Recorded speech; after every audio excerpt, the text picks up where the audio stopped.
AP ప్రభుత్వంలో మంత్రులు కూడా వివక్షకు గురవుతున్నారా? ఒక్కో మంత్రి విషయంలో వ్యవహారం ఒక్కోలా ఉంటుంది.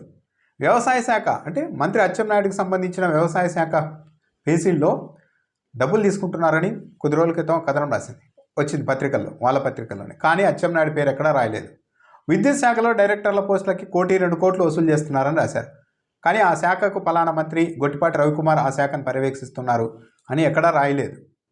కానీ కొందరు విషయానికి వచ్చేసరికి ఈరోజు ఒక పత్రికలో ఒక మంత్రి ఏకంగా హైదరాబాద్ వేదికగా చేసుకొని తెలంగాణలో కూడా సెటిల్మెంట్లు చేసేస్తున్నారు, ఆదివారం అయ్యేసరికి ఆయన కళా పోషణ చేస్తూ ఉన్నారు, గానా బజానా నడుపుతూ ఉన్నారు అంటూ రాశారు. కానీ ఆయన పేరు కూడా పత్రికల్లో రాలేదు. కానీ కొందరు మంత్రుల విషయానికి వచ్చేసరికి మాత్రం ఇంకెందుకు అసలు నారా లోకేష్ పేరు చెప్పుకొని ఒక రాజ్యాంగేతర శక్తి జిల్లాలు శాసిస్తూ ఉన్నారని కూడా కొన్ని నెలల క్రితం ఒక కథనం వచ్చింది. తెలుగుదేశం పార్టీకి అనుకూలమని పేరున్న పత్రికల్లోనే. కానీ వాళ్ళెవ్వరి మీద చర్యలు లేవు. కానీ ఒక హోంమంత్రి అనిత విషయానికి వచ్చేసరికి తెలుగుదేశం పార్టీకి సంబంధించిన వ్యక్తులు, మీడియా, ప్రభుత్వమే గట్టిగా ఆమెను టార్గెట్ చేస్తోందా అన్న అభిప్రాయం కలుగుతుంది. ఎందుకంటే ఈరోజు హోంమంత్రి అనిత ఒక విషయం చెప్పారు. ఆ విషయం ఆమె చెప్పిన వ్యాఖ్యలు చూస్తే ఒక విధంగా తెలుగుదేశం పార్టీ నాయకత్వానికి కూడా అది ఛాలెంజ్, ఒక సవాల్. తెలుగుదేశం పార్టీ మీద ఎవరికి ఎంత ప్రేమ ఉంది అన్నదానికి ఒక నిదర్శనంగా ఉంటుంది. హోంమంత్రి అనిత గారు ఏమన్నారో తొలుత చూద్దాం. నేనే తీసాను, ఇంక దానికి అది వివాదం ఏముంది? నేను తీసి 10 రోజులు అయింది, మీకు నాకు తెలిసింది. చంద్రబాబు నాయుడు గారికి నాకు ప్రైవేట్ పిఏ, నేను జీతం ఇచ్చుకుంటున్న అబ్బాయి, ఓకే, విషయం తెలిసింది, తీసి పడేసాం. వాస్తవం నాకు ఆరోపణలు వచ్చినాయి. నేను 2-3 సార్లు అలర్ట్ చేశా, మంచి పద్ధతి కాదు అని. నేను ఒకటేనండి, గవర్నమెంట్కి కానీ తెలుగుదేశం పార్టీకి కానీ డ్యామేజ్ అవుతుంది అనుకుంటే నా సొంత పిల్లల్ని కూడా పక్కన పెట్టడానికి నేను సిద్ధంగా ఉంటాను. హోంమంత్రిగా ఉన్న అనిత ఏం చెప్తూ ఉన్నారు? అసలు జగదీష్ అనే వ్యక్తి హోంమంత్రి పిఏ దగ్గర పిఏగా ఉండేవారు, ప్రైవేట్ పిఏ 10 ఏళ్ల నుంచి ఉన్నారు.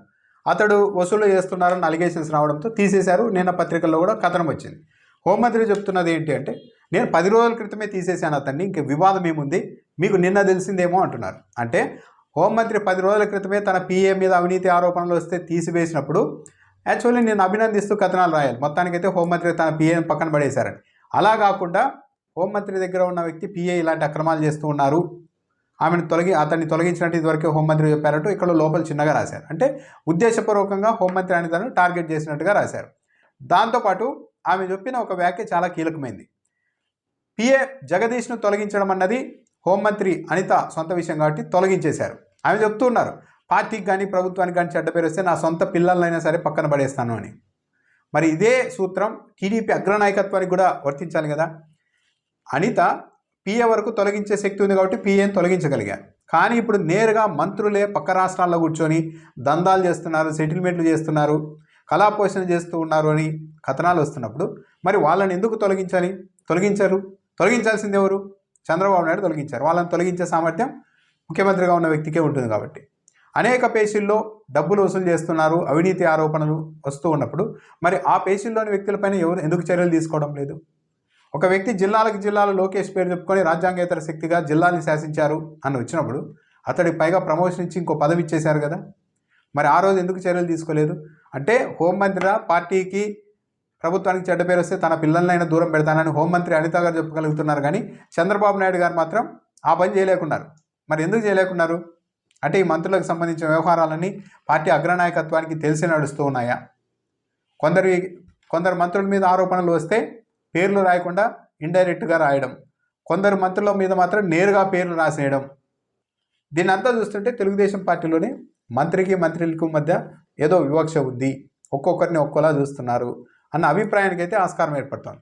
పక్క రాష్ట్రం వాళ్ళే ఏకంగా లేఖ రాసి మీ మంత్రి వచ్చి ఇక్కడ హైదరాబాద్లో ఈ దందాలు చేస్తున్నారు, ఇవన్నీ చేస్తున్నారు, కావాలంటే మీ రాష్ట్రంలో చేసుకోమనండి అని రాసినప్పుడు ఆ మంత్రిని వెంటనే తొలగించాలి కదా.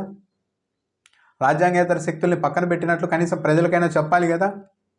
పలువురు మంత్రుల పేషీల్లో డబ్బులు వసూలు చేస్తున్నారన్నప్పుడు అక్కడ ఎంతమందిని తొలగించాలో చెప్పాలి కదా ప్రభుత్వం. కానీ కేవలం కొందరిని మాత్రమే తప్పు, మిగిలినంతా బాగా ఉంది అన్నట్టుగా ఈ కవర్ చేయడం, కొందరి మీద మాత్రమే చర్యలకు సిఫార్సు చేయడం, ఇవన్నీ చూస్తూ ఉంటే తెలుగుదేశం పార్టీ అందరి పట్ల సమంగా, రాష్ట్ర ప్రభుత్వం సమంగా చూడడం లేదా అన్న ఒక అభిప్రాయానికి అయితే తావిస్తోంది. హోంమంత్రి చెప్పినట్టు తన పిల్లలనైనా పక్కన పెడతా, పార్టీకి ప్రభుత్వానికి చెడ్డ పేరు వస్తే అన్నారు. మరి ఇప్పుడు పార్టీకి, ప్రభుత్వానికి, మొత్తం రాష్ట్రానికి చెడ్డ పేరు తెచ్చేలాగా మంత్రుల వ్యవహారాలు తెలంగాణలో నడుస్తున్నాయని కథనాలు వచ్చినప్పుడు ఆ మంత్రుల్ని తొలగించాలి కదా. తొలగించే శక్తి, ఆ అధికారం ముఖ్యమంత్రిగా ఉన్న చంద్రబాబు నాయుడు గారికి ఉంటుంది కదా. మరి ఆ పనులు చేస్తారా? లేకుంటే కేవలం పిఎల్ని, చిన్న చిన్న వాళ్ళని మాత్రమే పక్కన పడేసి వాళ్ళని మాత్రమే బలిపశువులను చేస్తారా?